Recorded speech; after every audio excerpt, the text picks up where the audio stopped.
Hello મિત્રો, ફરી એકવાર આપણને આરોહી એન્ડ મલ્હારની જોડી જોવા મળી રહેવાની છે. જી હા મિત્રો, હું વાત કરું છું આવનારી ગુજરાતી ફિલ્મ જેનું નામ છે લગન લાગી રે. હેલો મિત્રો, હું છું જિગ્નેશ ને તમે જોઈ રહ્યા છો મારી ચેનલ ફિલ્મ જિગ્નેશ. તો આજે આપણે વાત કરવા જઈ રહ્યા છીએ 6 ફેબ્રુઆરી એટલે કે વેલેન્ટાઇન ઉપર આવી રહેલી ગુજરાતી ફિલ્મ જેનું નામ છે લગન લાગી રે, જેની અંદર મુખ્ય ભૂમિકામાં છે મલ્હાર ઠાકર, આરોહી એન્ડ તચ્છદ મુની. જી હા મિત્રો, આ એક ગુજરાતી ભરપૂર કોમેડી ફિલ્મ અને લવ સ્ટોરી ફિલ્મ છે,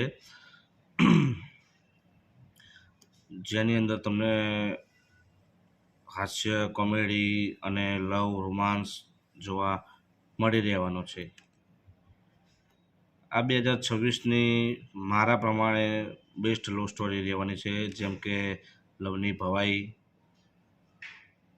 આવી હતી અને જે લોકોના દિલમાં રાજ કર્યું એ રીતે જ આ મૂવી પણ લોકોના દિલમાં રાજ કરતું જોવા મળશે.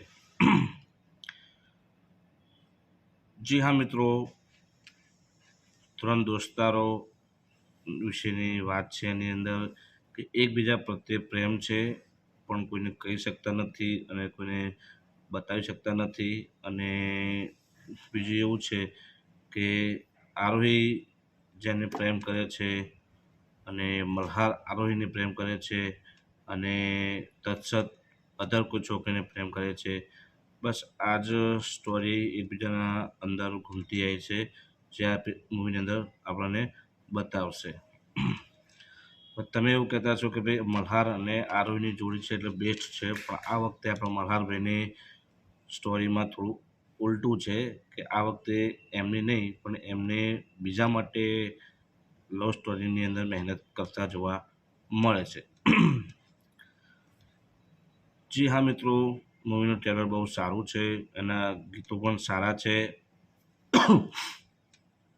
મને મૂવીની અંદર બે ડાયલોગ સારા એવા ગમે છે કે જ્યારે તમને કોઈ ગમતું હોય તો જરૂર નથી કે સામેવાળાને પણ તમે ગમો. આ મલ્હારનો આ ડાયલોગ છે જે ઘણું બધું આપણને કહેવા માગે છે, સમજાવવા માગે છે. તો જેને આ ડાયલોગમાં સમજણ પડી ગઈ હોય તો એમને ખબર જ હશે કે આ મૂવીની અંદર શું જોવા મળશે.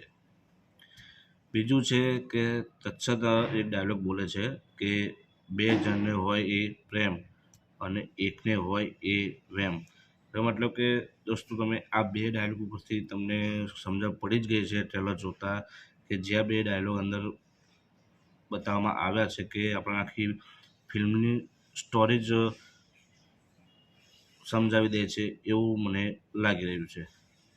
તો વધારે વાત નહીં કરીએ દોસ્તો, આપણે આ મૂવી 6 ફેબ્રુઆરીના દિવસે નજીકના સિનેમાઘરમાં જોઈશું અને આનો આનંદ લઈશું.